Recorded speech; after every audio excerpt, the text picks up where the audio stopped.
Ok, ahorita regreso, ¿no? Les dicen que se esperen tantito para que les dé chance de entrar. No me tardo.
Ya regresamos.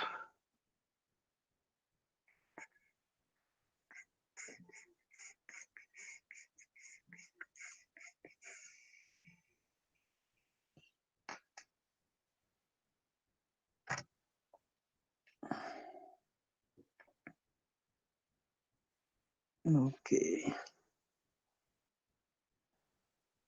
¿Ya anda por ahí el equipo de que va a exponer?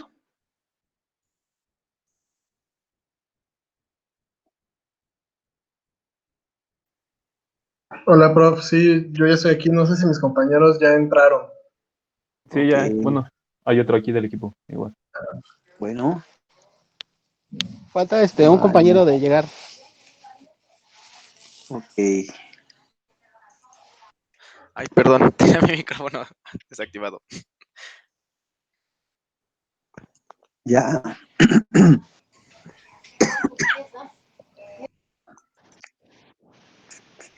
9CB11 somos nosotros, ¿verdad? Dale.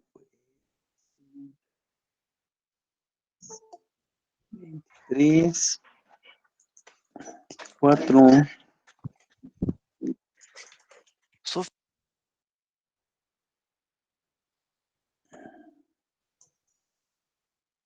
Bueno.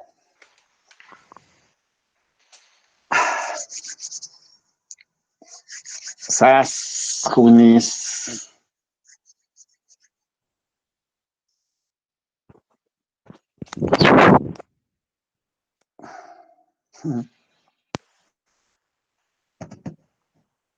Hoy es una fecha importante, 2 de octubre, por ahí vamos a ver algo al respecto más adelante, pero pues finalmente es una fecha que se recuerda con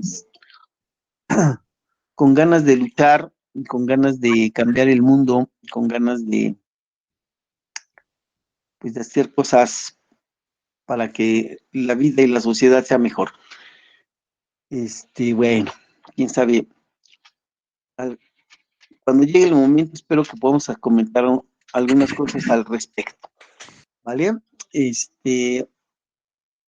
Bueno, voy a pasar lista y lo primero que vamos a hacer, ¿vale? Ahí me van diciendo quién está. Ambrosio, ¿sí es de aquí? Sí, presente. Antonio, Presente, profesor. Arellano, Presente, profesor. Adelino, Presente. Cadena, Presente, profe. Cornejo, de la Mola, Presente. González Hernández, Presente, profe. González Vázquez,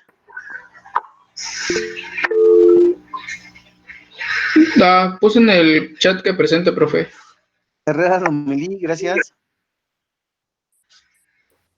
Herrera, Aquí. gracias. Presente. López Campiña, Presente. Lugo, ¿Sí me escuché? Sí. Presente. Martínez Bernal, Presente. Mejía Maldonado, Presente. Ordóñez, Presente. Osorio, Presente. Páez, Presente. Pérez González,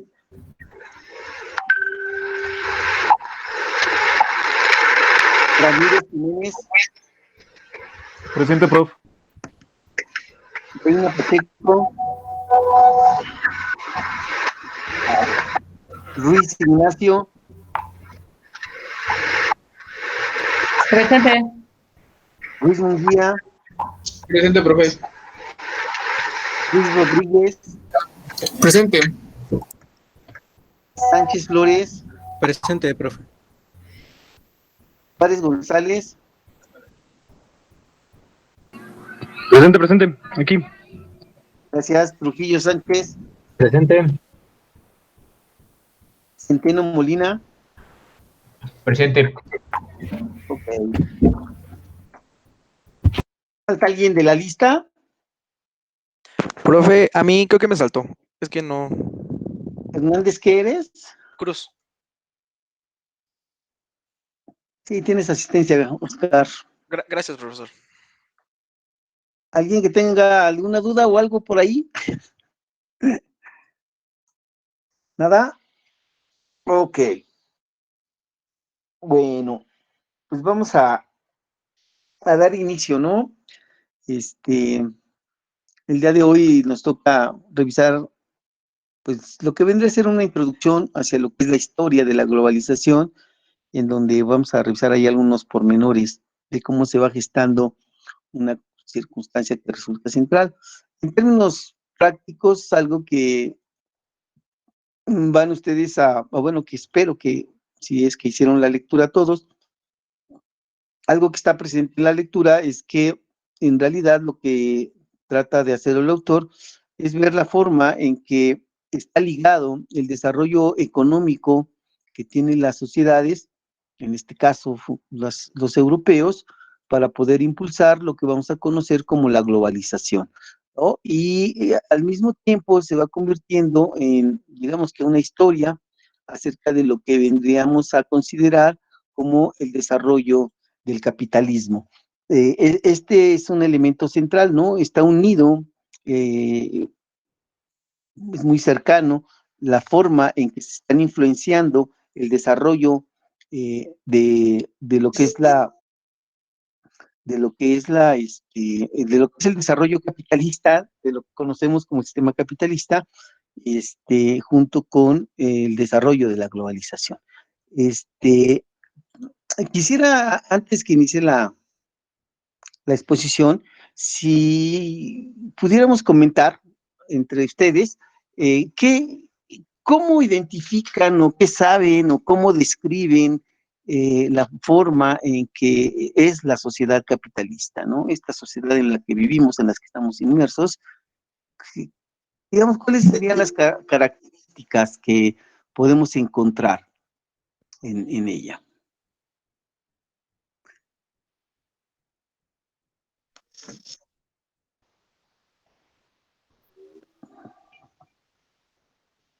Podría ser un valoramiento a la adquisición de productos. ¿Qué entiendes por valoramiento? ¿Está consumismo? Sí, tanto que sea importante producir productos como que una persona, bueno, bienes y servicios, ¿no? Ok, Tanto producirlos como qué tanto puedes consumir también define tu estatus en la sociedad. ok. Bueno, me parece que eso pudieran ser así como que cosas que suceden en el capitalismo. ¿Alguien pudiera acercarse de la forma en que funciona el capitalismo? Oferta y demanda. Bueno, yo lo pondría como de oferta y demanda. Hay Oh, una demanda de satisfacer necesidades, y la empresa privada intenta satisfacerla. Y no nada más satisfacer la necesidad, sino de llegar a buscar al mejor postor o encontrar menos precios y todo eso. Y cualquier cosa se vale con tal de que bajen los precios. bien. Sin embargo, esto que nos dices forma parte del capitalismo como tal, pero en realidad es una característica peculiar del mercado, ¿no? Y el mercado, o lo que vendría a ser el mercantilismo, puede existir con el capitalismo o sin el capitalismo, ¿no?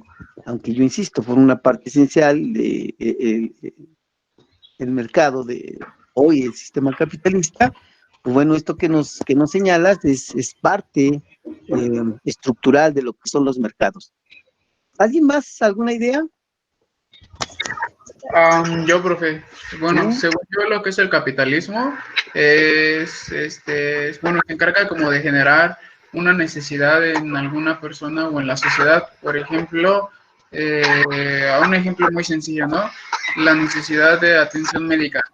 Entonces, como ya generó esa necesidad, ya sea de manera psicológica o de manera real, pues el capitalismo lo que hace es se encarga de absorber, ahora sí que, pues no sé, lo que generó la sociedad para contribuirlo de alguna otra forma.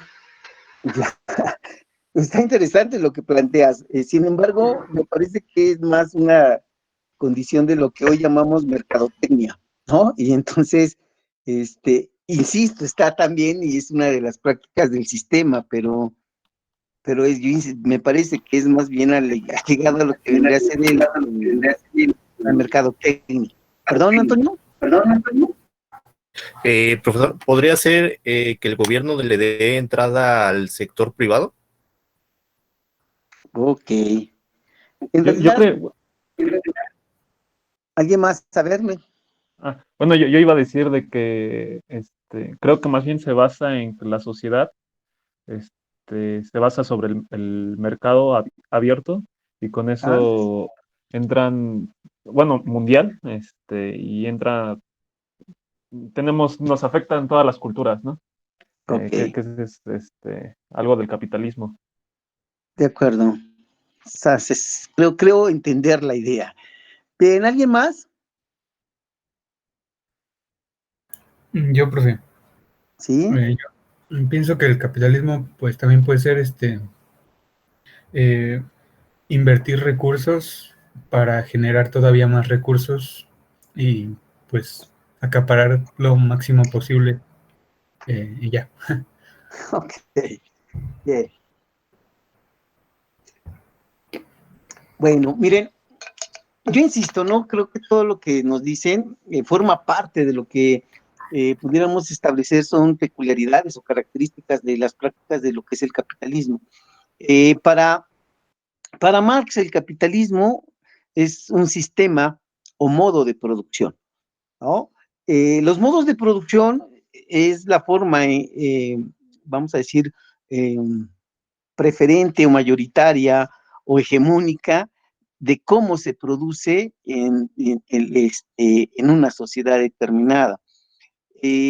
La sociedad capitalista se caracteriza porque la producción que desarrolla es una producción de carácter industrial, es decir, todo lo hace a partir de la lógica de lo que es la industria.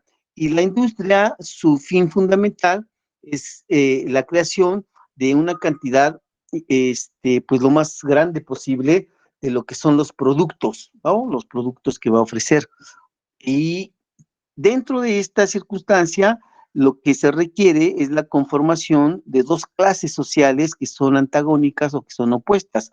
Para Carlos Marx, En el capitalismo se crea lo que es la clase proletaria, los trabajadores, y por otro lado la burguesía, ¿no? O los dueños del capital.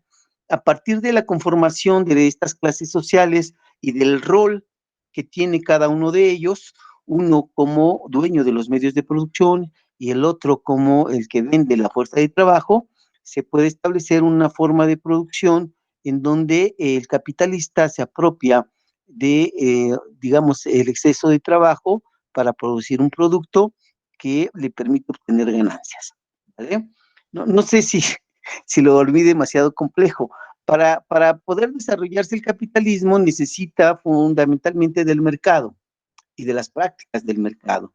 Y efectivamente, hoy en día, antes era menos visible, pero hoy en día el uso de la mercadotecnia para poder hacer que se generen productos que son, eh, vamos a decir, no necesarios, sino que son necesidades creadas, y que de repente se vuelven como que fundamentales, para poder venderse, forma parte de todo este esquema, ¿no? Pero lo esencial, yo quisiera que lo pudieran ubicar aquí. Es un sistema de producción en donde hay dueños, ¿no?, de los medios de producción, y hay gente que vende su fuerza de trabajo, que son los obreros, y que va a generar todo un proceso de relación en donde cada rol que guardan estas clases sociales, pues les significa un papel que jugar en la sociedad en la cual están inmersos, ¿no? El desarrollo del capitalismo va a ser la causa fundamental que se va a tener para que pueda haber este crecimiento, de lo que hoy conocemos en nuestra sociedad, ¿no? Entre más riqueza hay, entre más dinero se produce, entre más riqueza se produce, entonces se producen más bienes. Entonces se necesitan más trabajadores, entre más trabajadores que tienen y que pueden ganar dinero, pues entonces se incrementa el mercado, y si se incrementa el mercado, esto permite pues poder satisfacer más necesidades. Eh, Sin embargo, esto va a generar una diferencia de clases sociales que, en términos prácticos para Marx, es la clase obrera y la clase capitalista o la burguesía, ¿no? Las clases intermedias no las considera Carlos Marx. Para él todo mundo somos trabajadores. Después los empiezan a clasificar como, pues bueno, clases medias, medias, clases medias bajas, clases medias altas, etcétera. Pero para Marx eso no es real, ¿no? En realidad solo hay quien tiene los medios de producción y quien no los tiene. Entonces, bueno, a raíz de eso, y si comprendemos un poquito lo que es la sociedad en la que vivimos, me parece que resulta interesante es cómo llegamos a ello, cómo de sociedades nómadas, de sociedades que viven de la recolección del fruto, donde no existe la propiedad privada y la propiedad es colectiva, cómo se llega a un proceso en donde de repente hay muy poquitos que tienen la capacidad de acumular tanto propiedades como riqueza, que el resto no somos capaces de imaginarnos en qué consiste, ¿no? Cuando decimos que Carlos Slim es uno de los hombres más ricos del mundo, la verdad es que no sé si ustedes se puedan imaginar la riqueza que puede o que tiene en sus manos, que se maneja a partir de todas sus empresas. No sé si lo puedan hacer. Yo por lo menos les juro que me siento incapaz de poder imaginar, ¿no?, tanta riqueza de el primero o segundo o tercero, ya no sé, hombre más rico del mundo, ¿no? Entonces, bueno, aquí la parte central o interesante de este rollo es un poco poder acercarnos a la manera en que esto fue posible. Hoy en día no hay, bueno, en toda la historia de la humanidad, pudiéramos decir que no hay nadie, ni una nación quizás completa que pudiera asemejarse o compararse con la riqueza que hoy tienen los hombres más ricos del mundo, ¿no? Hay gente que tiene más riqueza que una sola nación. Entonces, pues digo, nada más para que imaginemos esta condición, ¿no? Entonces, bueno, vamos a empezar de ahí, vamos a pedirle al equipo que preparó la exposición pues, que haga su presentación y empezamos a trabajar, ¿vale? Adelante, pues, buenas tardes otra vez. Hola, profesor. Buenas tardes. Buenas tardes. Vamos a presentar. Déjeme ver si. No sé si. Es que nunca he usado esto. A ver, no sé. Aquí se ve la presentación. Sí, ahí ya se ve.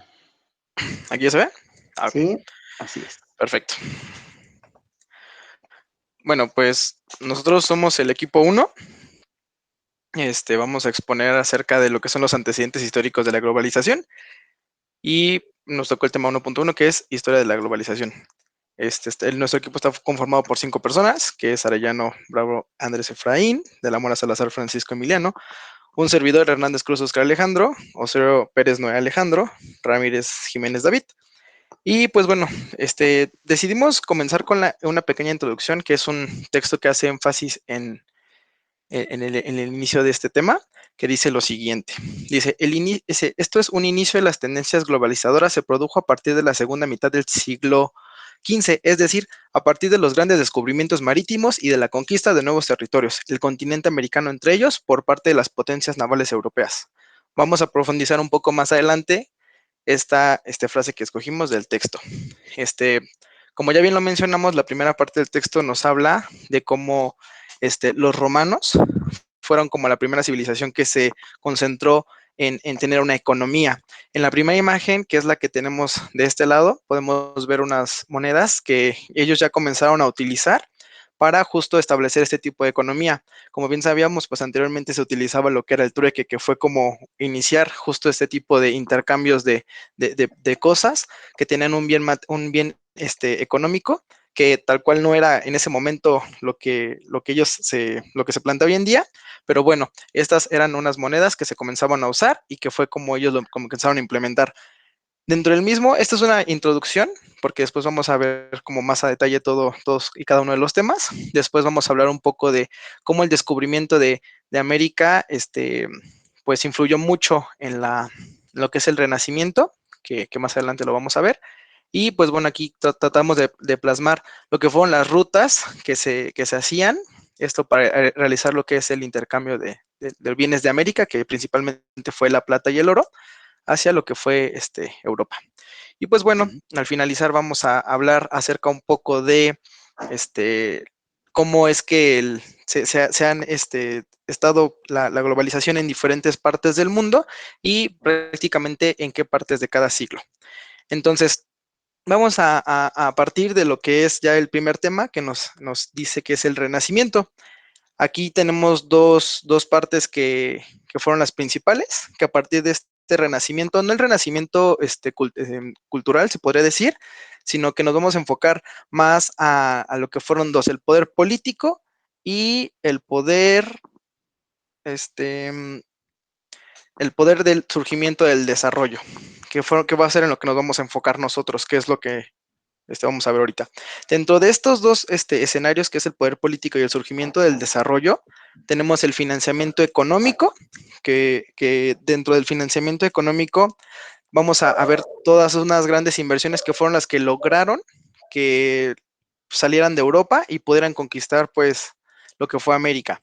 Entonces aquí, si no hubiera sido posible por la invención de la brújula, el compás y el cuadrante náutico, posiblemente este tipo de expediciones que se hacían en Europa no hubiera sido posible llegar a lo que fue América. Que bien ya lo comentó el profesor en la clase pasada, bien se habla de que los vikingos llegaron por Canadá y que pues bueno, tenemos otra historia, pero si nos enfocamos a esta parte del Renacimiento, gracias a estos inventos que se lograron realizar, pues bueno, tenemos que esos fueron como uno de los principales que nos marcan justo en el texto.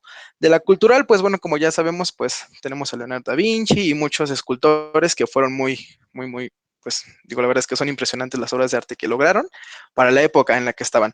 Adicional a eso, nos habla el tema de la revolución económica medieval.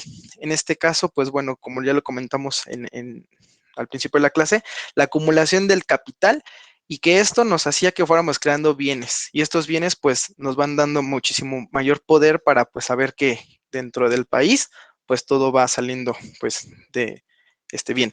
Entonces, esto es como a grandes rasgos lo que nos indican los orígenes, que nos enfocamos básicamente en los dos, que fue el financiero, que es el económico, y la parte medieval. Entonces, ya en la segunda parte del texto nos habla de una economía mundo como un concepto. Esta economía mundo nos hace referencia ya a después de que se logró toda esta parte de la invención, que después se dice que hay como un rezago después de que ya se inventó algo y decías, bueno, ¿y ahora qué vamos a inventar? Entonces, por ahí hubo como una parte de rezago que marca ahí en el texto. Y pues después de lograr estas grandes invenciones, nos explica que gracias a todo el oro y plata que se traía de América, se pudieron crear lo que fueron las monedas y los créditos. Entonces, toda esta extracción de metales preciosos que se hizo de América hizo que tuviéramos una gran acumulación de metales preciosos y que justo esto hizo que se empezara a dar un mayor marco de producción en cuanto a diferentes zonas de la parte de Europa. Entonces, todo esto, pues como sabemos, tenía un entorno político que pues básicamente era quien manejaba como este tipo de cosas. Como bien sabemos, por ejemplo, cuando Cristóbal Colón, pues bueno, solicitó pues financiamiento para poder hacer las expediciones, pues esto lo hizo justo a un poder político. Y pues bueno, para este justo poder político, el que lo manejaba eran ellos para poder hacer que nuestros mercaderes, que eran los que producían los bienes, pues tuviéramos este paso. A continuación, y que ya es de los últimos temas que nos empieza a hablar el texto, se me hace muy interesante porque justo si nosotros lo vemos aquí, podemos ver que dependiendo de los siglos, se van a poder ubicar en diferentes partes del mundo. Ahorita, pues como podemos ver, se puede decir que estamos aquí en el siglo XXI, que es el parte, pues prácticamente de lo que es Norteamérica, que afortunadamente estamos incluidos, gracias al Tratado de Libre Comercio que logró abrir justo estas brechas que se tenían de la globalización y que pues en cierto aspecto consideramos que se tenían en Europa. Entonces, a mí aquí me gustaría como agregar que probablemente tal vez si llegara a existir algún otro ciclo, que pues como vemos, pues pasa mucho tiempo en cuanto a las diferencias, probablemente China también comience a figurar en estos ciclos, que pues como bien sabemos, hoy básicamente la gran producción que tienen ellos por el costo económico que representan, pues sería importante mencionarlo. Algunos aspectos importantes que nos mencionan al final es la expansión del comercio internacional, como ya bien lo mencionamos, pues ya después de haber tenido toda esta evolución en cuanto al poder político, que como lo mencionamos de igual manera en las primeras clases, que si dependía del gobierno o de los empresarios, pues bueno, como bien sabemos, algunas familias fueron como las que de Europa fueron las más ricas y pues pudieron hacer diferentes negocios y de esto pues bueno, teniendo una evolución y se logra un comercio internacional, de igual manera pues entre las naciones. Entonces, el capitalismo estimula el contacto entre los países. Como bien sabemos, pues nosotros hacemos intercambios, ya sea de mercancías con otros países, solamente por un ejemplo, digo, y es muy marcado el Tratado de Libre Comercio, que justo acaba de tener como una actualización, que es justa y necesaria. Justo esta misma globalización y el capitalismo hacen que se tenga una migración del mestizaje. Un ejemplo, por ejemplo, cuando los esclavos que eran traídos de Europa hacia el continente americano, pues se hizo una mezcla entre españoles y nativos mexicanos y afroamericanos y pues se da todo este mestizaje. Eso también contribuye justo a este tipo de escenarios, que es justo lo que nos plantea la lectura. Y pues bueno, como último, la alianza que pues es muy marcada entre el poder político y los grandes mercaderes, que bien lo mencionamos, pues justo a veces hacen algunas leyes pues en pro de activar la economía y pues justo de estos grandes mercaderes. Como cada causa tiene una consecuencia, nos marcan esencialmente tres elementos estructurales, que es la transnacionalización, los elementos coyunturales, que son las innovaciones técnicas, y los elementos de corta duración, que fue lo que les mencionaba al principio, que después de que ya tuvieron como esa invención, se dijeron sí, se inventó, y como por ejemplo la brújula, sí ha tenido como grandes cambios, pero al final del día pues es como el mismo invento, nada más que pues en diferentes versiones. Entonces, las mismas innovaciones tecnológicas. Y pues bueno, justo en la lectura venían unas actividades que las colocamos para que las pudiéramos platicar. Pues prácticamente eso será todo de la exposición, profesor. Ok, muchas gracias, Oscar. Este, preguntas, comentarios. Yo también soy del equipo, profesor. Bueno, ya lo que es el último, donde estamos parte de las actividades, el link que nos mandó de YouTube, no jala. ¿Sí? Ah, No sí, el jala. video, profe, ya está, por derechos de copyright, ya no está, como habilitado. No me digan. Sí. Entonces me di la tarea de buscarlo y realmente hace más el énfasis de todo lo que tiene en el texto, lo aterriza más. Ok. Gracias. Bueno, pues veo si puedo buscar otro que pueda servirnos, ¿no? Para el objetivo que queremos. Porque pues, sí, la intención era que lo vieran y que pudieran asociar lo que hoy estamos revisando por este lado. Bien, pregunta, ¿qué aspecto es lo que les parece más importante para que se haya desarrollado lo que conocemos como el concepto de globalización? Pues el poder de intercambiar entre diferentes personas, ya si lo llevamos a grandes rasgos, pues yo creo que entre las naciones, entre los países. ¿Comercio, profesor? Comercio, sí, ¿no? Bueno, es con otras palabras me parece, pero creo que Alejandro dice lo mismo. El comercio es el motor con el que se inicia toda esta condición, esta circunstancia, de lo que viene a resultar con el desarrollo del capitalismo, ¿no? Si el comercio es menor, si el comercio es pequeño, pues difícilmente puede generar el capital suficiente como para poder hablar que estamos hablando de una sociedad capitalista. Si la producción es muy pequeña, pues entonces tampoco podemos hablar de que estamos en el sistema capitalista. Yo insisto, ¿no? Lo peculiar del sistema capitalista es que todo se hace a gran escala en una primera instancia y la producción debe de ser mucha para que el mercado sea muy amplio y para que las ganancias sean pues exorbitantes, ¿no? Esto vendría a ser, o podríamos decir, que viene a ser algunas de las peculiaridades que representan el sistema capitalista como tal. Es cierto que se menciona que hay, no sé, la pequeña empresa, negocios particulares, etcétera, pero todos están inmersos en un mercado mucho más grande, ¿no? Es decir, la tiendita de la esquina, pues compra en donde se establece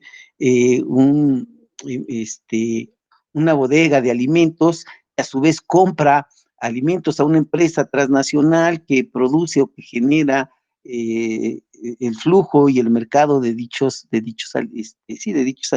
producto, ¿no? Entonces, algo que tenemos que observar es cómo a lo largo de todo lo que es el siglo XV se inicia un proceso de desarrollo de lo que es el comercio, de desarrollo de lo que son los productos que se pueden comercializar, que va a permitir que crezca cada vez más el mercado, y que esto va a permitir la interconexión de las diferentes naciones, primero en Europa, ¿no? Y después cada país con sus propias colonias, hasta que finalmente pues tenemos lo que hoy conocemos de un intercambio que trata o pretende supuestamente de ser un mercado libre, en donde cada quien puede ofrecer sus productos en donde desee en primera instancia, ¿no? Estas peculiaridades de lo que ha sido, de lo que fue el desarrollo del capital, es algo que le da sentido, digamos, a que pareciera que todo fue encaminado o que todo llevó a este crecimiento exponencial de lo que son los mercados. Y empezamos por los mercados europeos, fundamentalmente hablando, ¿no? Ok, esto está ligado a ciertas peculiaridades que dan sentido a cambios en lo político y en lo económico. En lo político, ¿cuáles serían los cambios fundamentales que pueden observar? De acuerdo a la lectura, ¿verdad?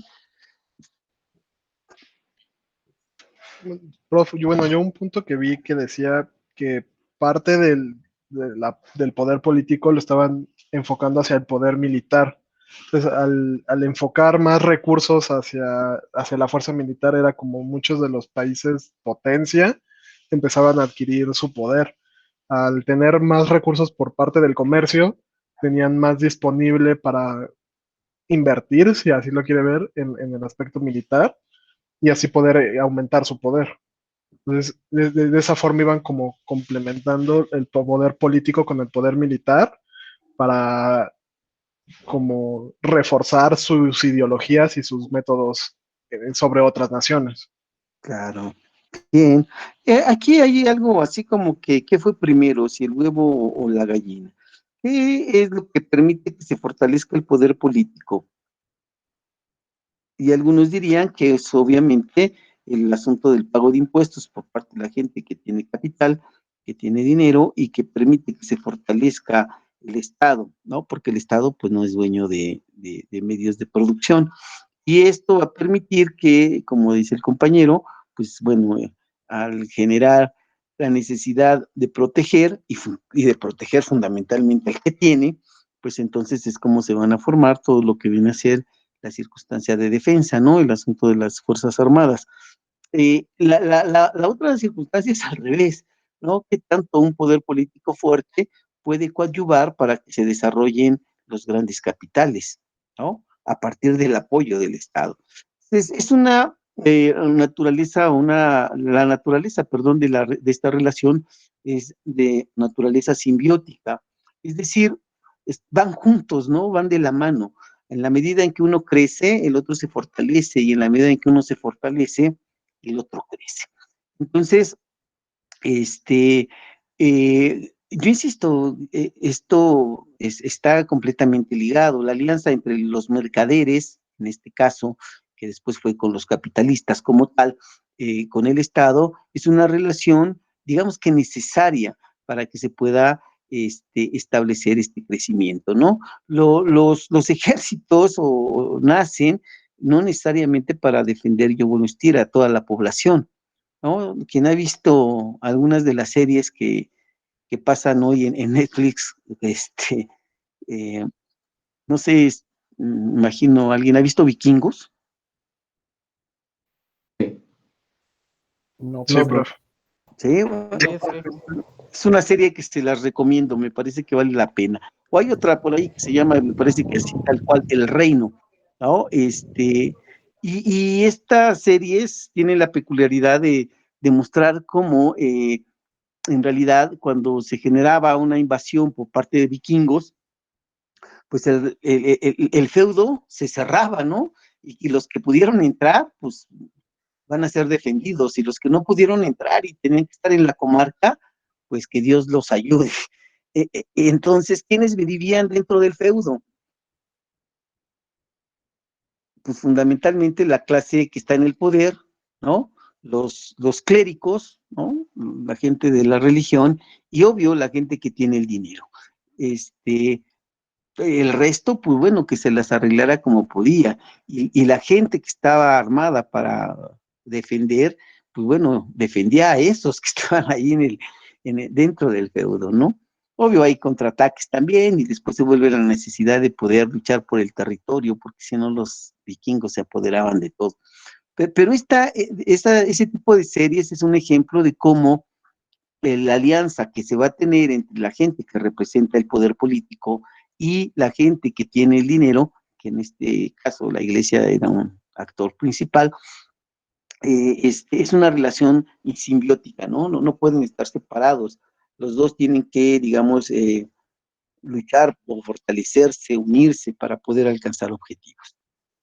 Bueno, la otra peculiaridad que incide en el desarrollo de la globalización tiene que ver con el asunto del desarrollo técnico y científico, ¿no? Algo que mencionaban por ahí en la exposición. Y entonces yo les preguntaría, ¿qué cosas ustedes consideran que son los eventos fundamentales o principales para impulsar el desarrollo de lo que es el capitalismo? Y en este caso específico, del mercantilismo. ¿Los mapas? Es un aspecto fundamental, ¿no? El desarrollo de los mapas para poder encontrar rutas más rápidas, para poder desarrollar el asunto del comercio. Pero ¿Mejores además de ello, tratados? ¿perdón? Perdón, profesor. ¿Mejores tratados? Pues bueno, en realidad es un asunto que finalmente al principio de este proceso quien lo hace son los comerciantes, y quien genera esto pues es el comerciante, ¿no? Su entrada a cualquier... ¿Saben ustedes? ¿Alguien se ha dedicado al comercio? ¿Alguien ha vendido o ha tenido algún pequeño negocio que venda cosas? ¿O se ha dedicado a las ventas? Profe. ¿No? ¿Nadie?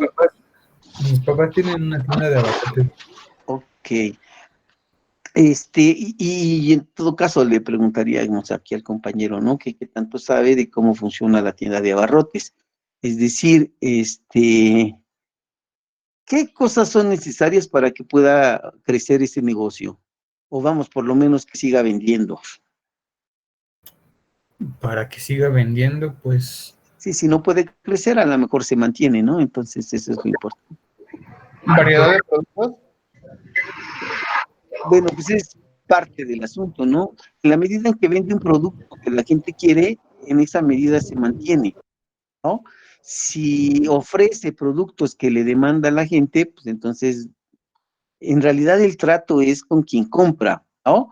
Y el que compra, que tiene el capital, que tiene el dinero, finalmente va a ser el que se va a encargar de poder establecer que a esa persona, pues le den chance de vender, ¿no? No sé si me explico, porque está generándose una demanda.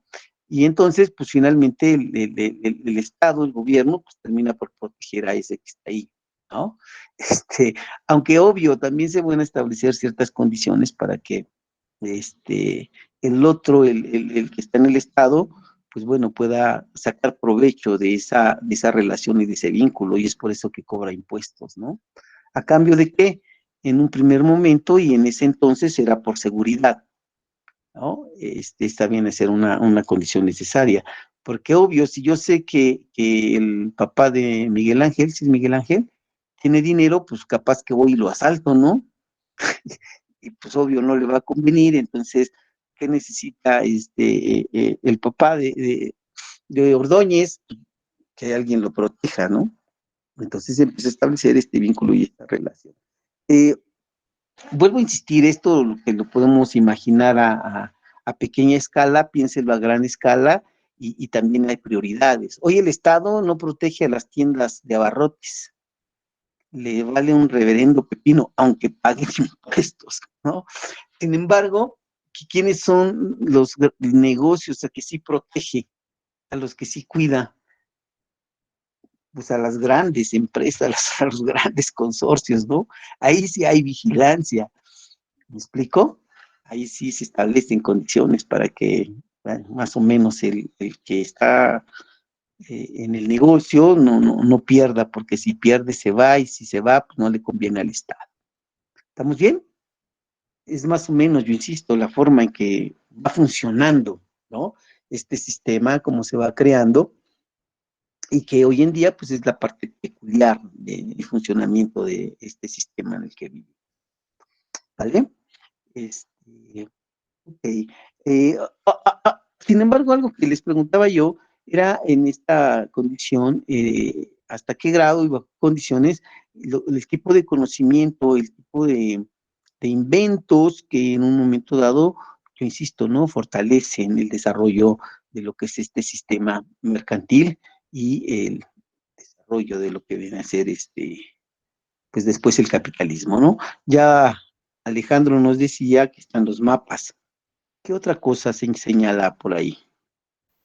Profe, no sé si sea un punto importante, pero el desarrollo de las monedas, ¿no? Porque antes se hacían con los trueques, luego apareció el papel moneda y posterior la monetización, que es un punto importante de la globalización, porque ahora el que tiene, por así decirlo, más dinero, más bienes, pues es el que tiene más poder y más opciones de salir adelante en la globalización, en el capitalismo más bien. Claro. Sí, tienes razón, en realidad, y yo digo, finalmente el dinero es un invento, ¿no? donde finalmente tiene un precio. Antes, como bien decían por ahí en la exposición igual, ¿no? Las monedas eran de un metal precioso, de un metal que valía, entonces las monedas eran de plata, de oro, ¿no? O de cualquier otro metal que valía.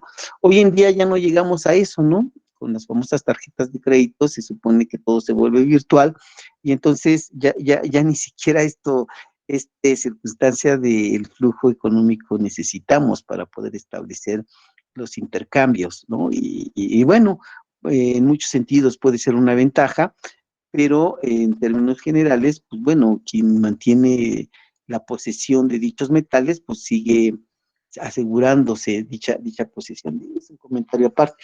Pero tienes razón, Mario, ¿verdad? Sí, profe.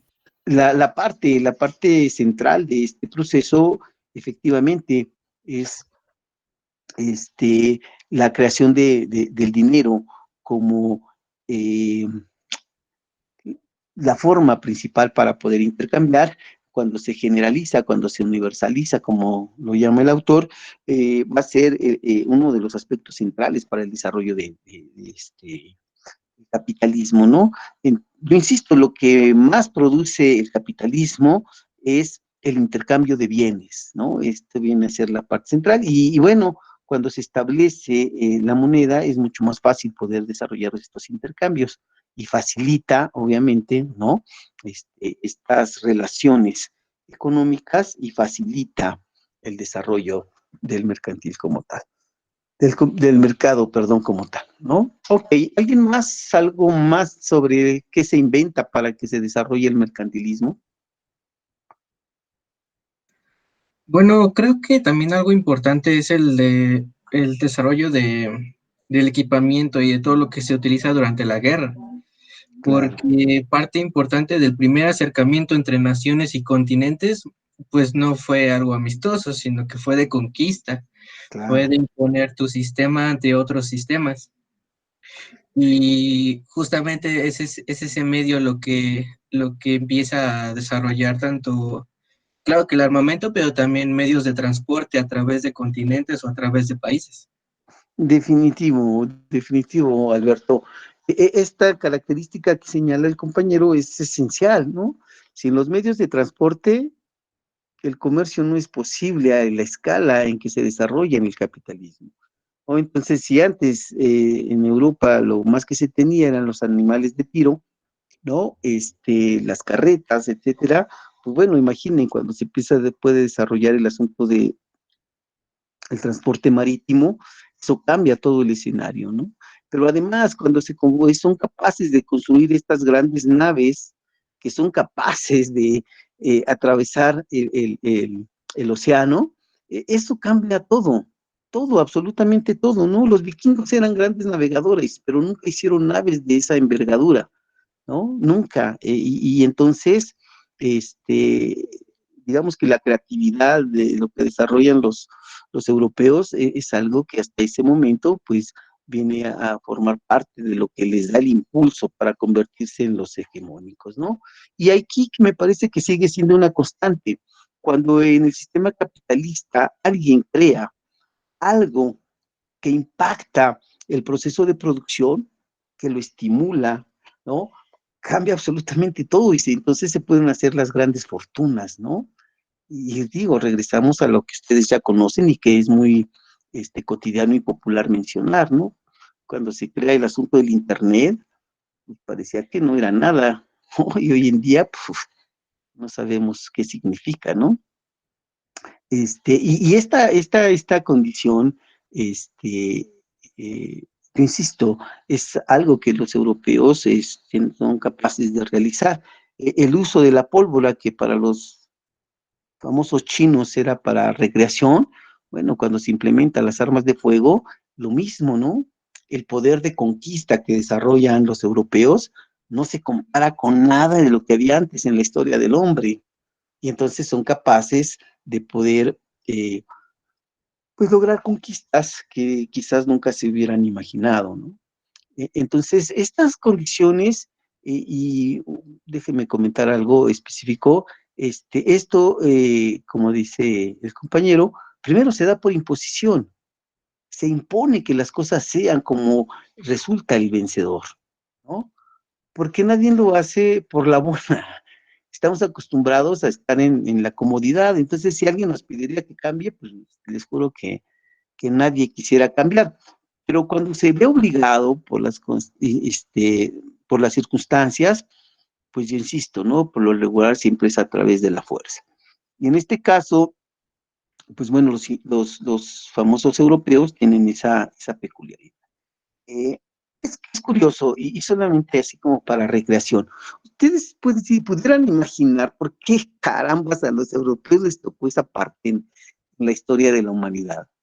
¿Por qué no fueron los chinos o por qué no fueron los japoneses? ¿Por qué no fueron los indios? ¿No? Algunos dicen que es preferible o mejor dicho es decir indios que hindúes, o los árabes, qué sé yo,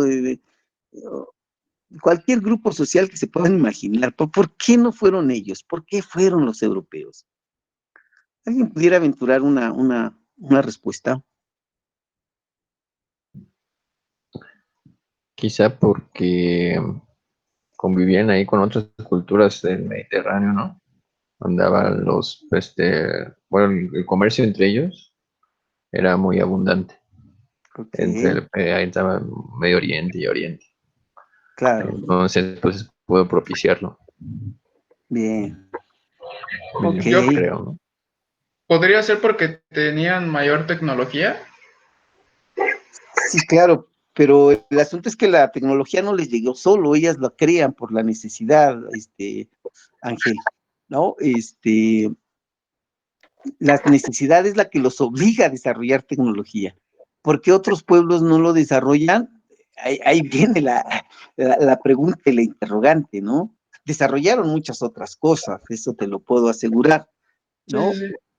Pero, y digo, de las cuales nos podemos admirar, pero en términos generales, pues bueno, la condición central tiene que ver con que, insisto, ¿no? Fueron los europeos los que se les ocurrió, entonces, o los que desarrollaron dicha tecnología.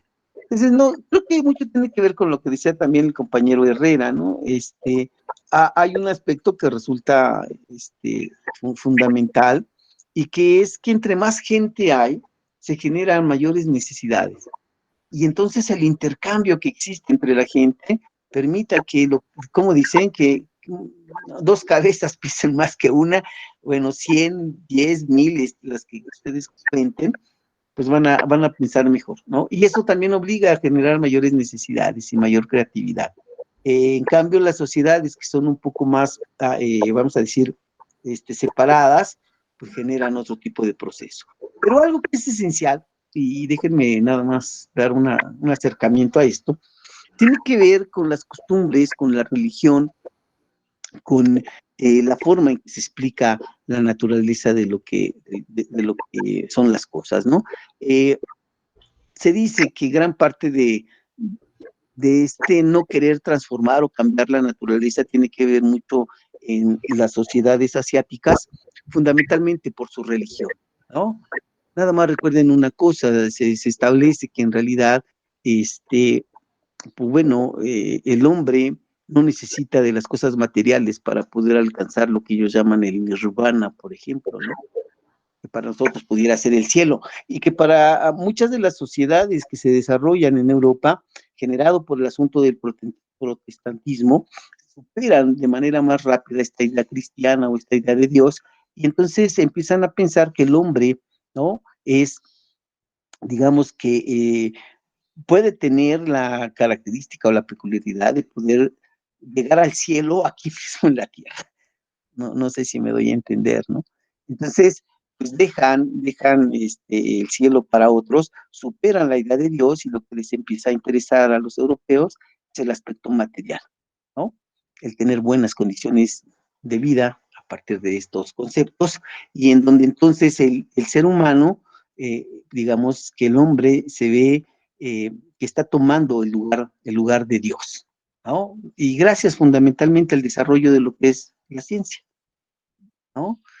Cuando pierde prestigio la iglesia, que siempre dijo que la tierra era plana y que pues estaba así porque Dios la había creado, ¿no? Y cuando se dice, no, pues ¿sabes qué? Que es falso, ¿no? Que la Tierra es redonda y que entonces se empieza a cuestionar la idea de Dios. Entonces, los europeos son los primeros, ¿no? Y esto les permite empezar a romper barreras, les permite generar un proceso de creatividad que no se genera en ninguna otra parte del mundo, ¿no?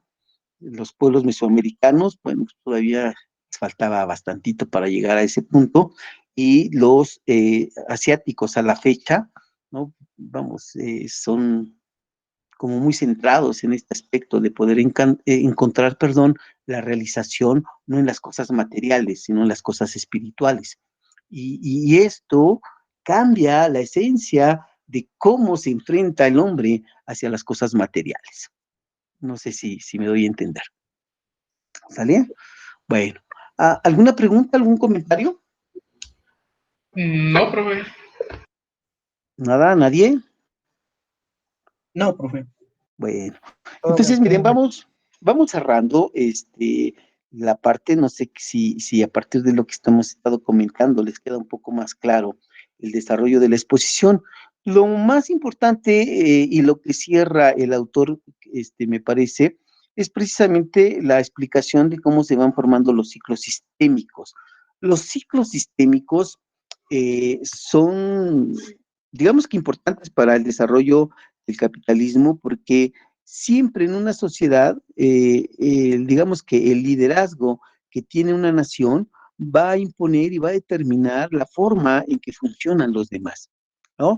Y entonces, si ustedes ven el proceso, empezamos con la hegemonía de España, un país católico, un país muy tradicional, un país que centra toda la riqueza en la posesión de los bienes, y de las extensiones de tierra, ¿no? Ahí viene una característica central. La riqueza es la posesión de la tierra y es por eso que para los españoles se vuelve prioritario conquistar territorio. Inicia con ellos, pero bueno, su reinado, si bien es extenso, con muchas dificultades, las contradicciones que genera con otras naciones, va a hacer que finalmente pierdan su hegemonía, ¿no? Y surja se termina el primer ciclo dominado por genoveses, españoles y portugueses, y surja el segundo ciclo, que son los holandeses. Curiosamente, Holanda, con toda una serie de naciones que se van a llamar los Países Bajos, incluido ahí después Inglaterra, son países que retan el dominio español. Son países que enfrentan a España y que vamos a ver en la siguiente lectura cómo se van a consolidar para poder volverse el núcleo hegemónico del siguiente ciclo, fundamentalmente porque tienen la capacidad de liberarse del dominio español y poder impulsar sus procesos de producción para poder alcanzar independencia económica. Esto viene a ser un aspecto que resulta vital para poder minar la hegemonía y el poder del imperio de los españoles, ¿no? Ya en el siglo XVIII, pues bueno, se empieza a desarrollar lo que conocemos como la Revolución Industrial, y entonces quien surge como la hegemonía del mundo, pues van a ser los ingleses, ¿no? El reino británico se establece como la parte hegemónica, pero es curioso, ¿no? Aquí ya las guerras, las confrontaciones, parece que se van alejando y la hegemonía se logra a partir del proceso de producción, ¿no? A partir del proceso de conocimiento, y esto genera la influencia que va a tener Inglaterra a raíz de la primera y segunda revolución industrial. Aunque en realidad la segunda revolución industrial, ustedes vamos a poder observar, en donde se desarrolla de manera central es en Norteamérica, ¿no? En Estados Unidos, para ser exactos. Estados Unidos inicia finales del siglo XIX, principios del XX, con un desarrollo espectacular acerca de lo que es la industria, ¿no? Y de lo que son los inventos que van a cambiar el escenario económico, lo vamos a ver más adelante, es muy interesante, cómo Estados Unidos pasa a ocupar el lugar hegemónico en el mundo y que se consolida después de la Segunda Guerra Mundial.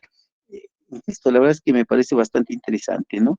Solamente un señalamiento, en realidad, para el asunto de Norteamérica, cuando los norteamericanos hablan de Norteamérica, se refieren a ellos, ¿no?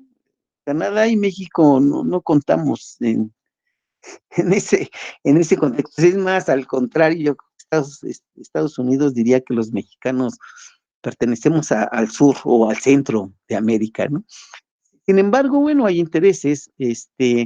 México es un país grande, con mucha población, y claro que le interesa a los gringos tenernos como socios, pero aquí la desventaja es que hay de socios a socios, ¿no? Y México, por desgracia, es un socio minoritario que en mucho sufre las consecuencias de lo que hacen los socios mayoritarios. En fin, esto también lo podemos analizar más adelante, pero sí es importante que tengan esta idea que el mundo cambia, ¿no? Que el poder cambia de manos, que las condiciones siempre se están transformando.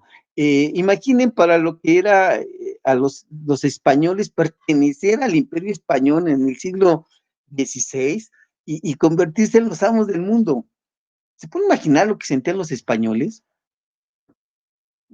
Sentirse los amos del planeta. Pues yo digo que debe haber sido una experiencia que nadie se las creía, ¿no?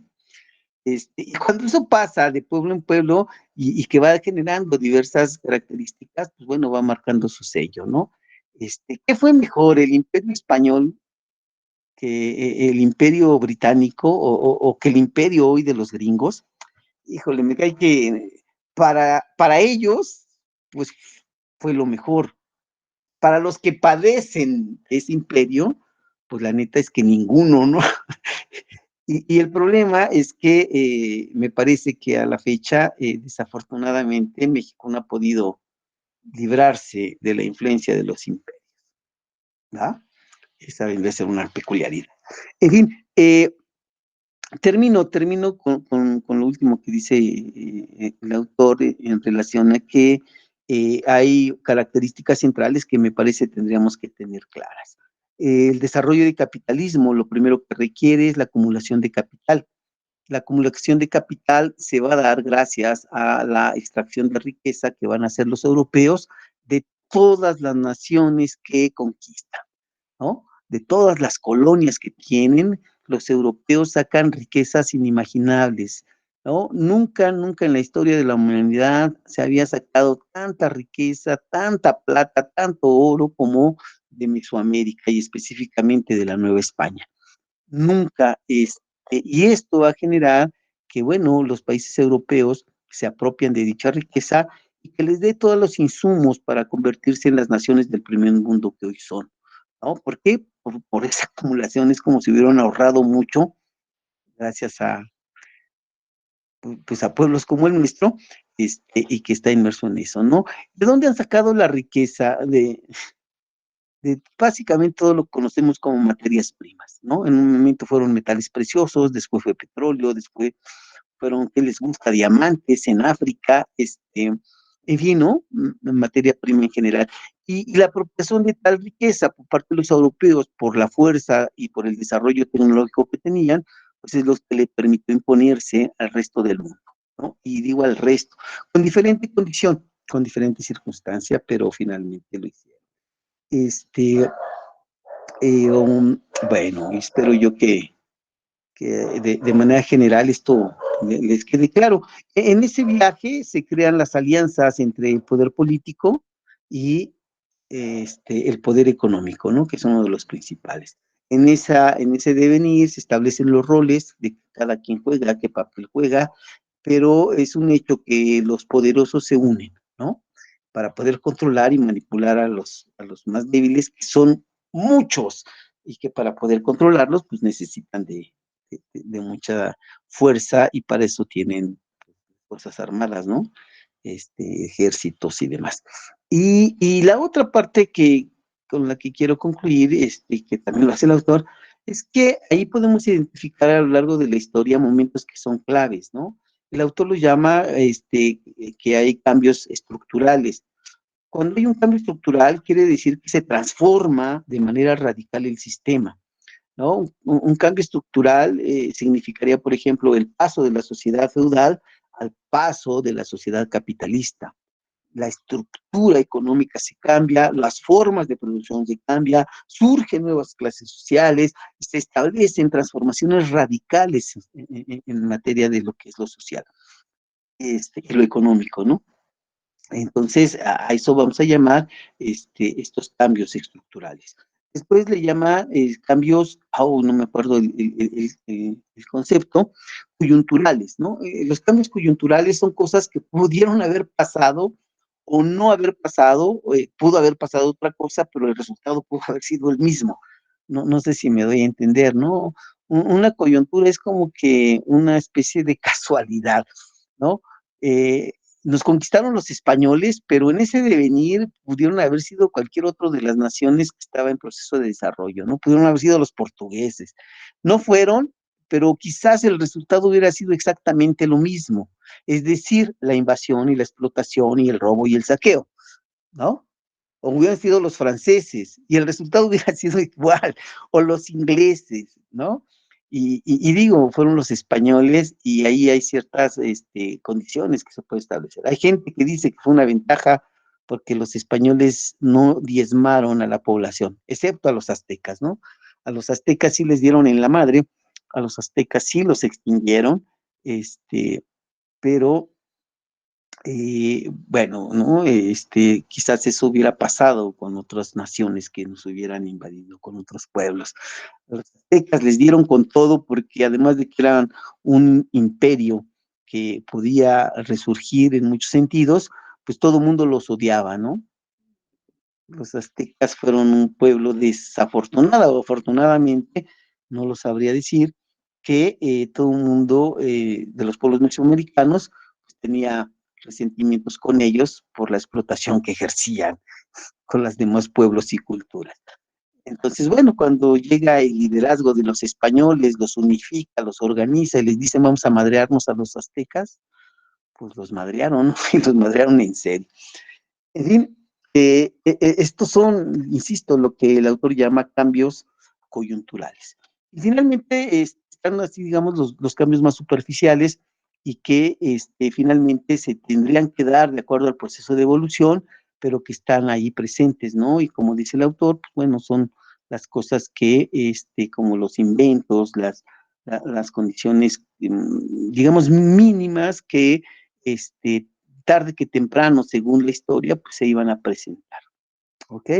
Y la identificación, perdón, de estos tipos de cambios en la historia nos permite ver la importancia que tiene cada uno de ellos en el transcurrir del tiempo, ¿vale? Ok. ¿Preguntas?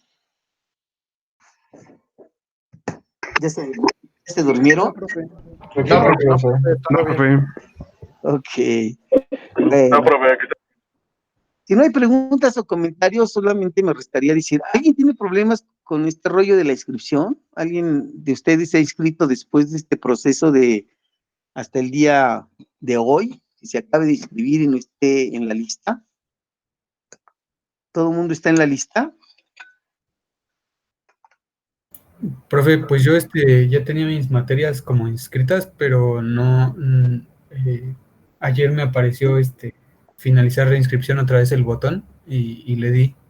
Entonces no sé si aparezco en lista.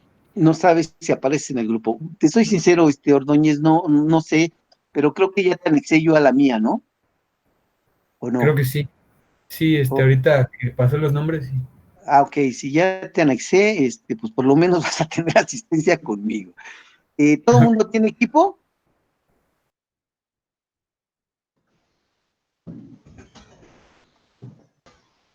Bueno, voy a asumir que todo el mundo tiene equipo. Parece sí. Bueno, les sigo pidiendo tiempo para armar el grupo de Classroom. Espero que este fin de semana ya se queden y para empezar a subir tareas, ¿no? Bueno, de mi parte es todo. Gracias por la asistencia. Gracias por la exposición, Alejandro. Me pareció bastante buena, aunque faltaron ahí algunos datos que me parece que son nodales y que, bueno, como que como que no los consideraste. Pero bien, en general, espero yo que así de fluido como fue el día de hoy, pues así podamos continuar, ¿vale?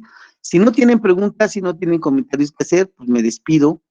Les deseo que tengan un feliz fin de semana. Cuídense mucho por la pandemia y primeramente nos vemos la próxima clase, que es el lunes, ¿vale?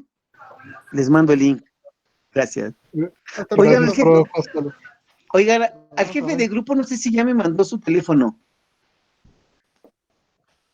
Quizás se me facilite más mandarles por WhatsApp la clave de los accesos. Entonces, no sé, el jefe de grupo o alguien que se quiera asumir aquí para tener comunicación con un servidor por su teléfono, mándenme un mensajito, ¿no? Me dicen que son del 9CB11 y me mandan un mensajito a mi teléfono. Todo el mundo tiene mi teléfono, se supone. En el correo se los envié, en el primer correo. ¿Ok? De hecho, no es necesario. ¿De hecho qué? De hecho, no es necesario que cambie el link cada sesión, profe. Nada más con que nos dé un link y ese link se puede reutilizar cada sesión.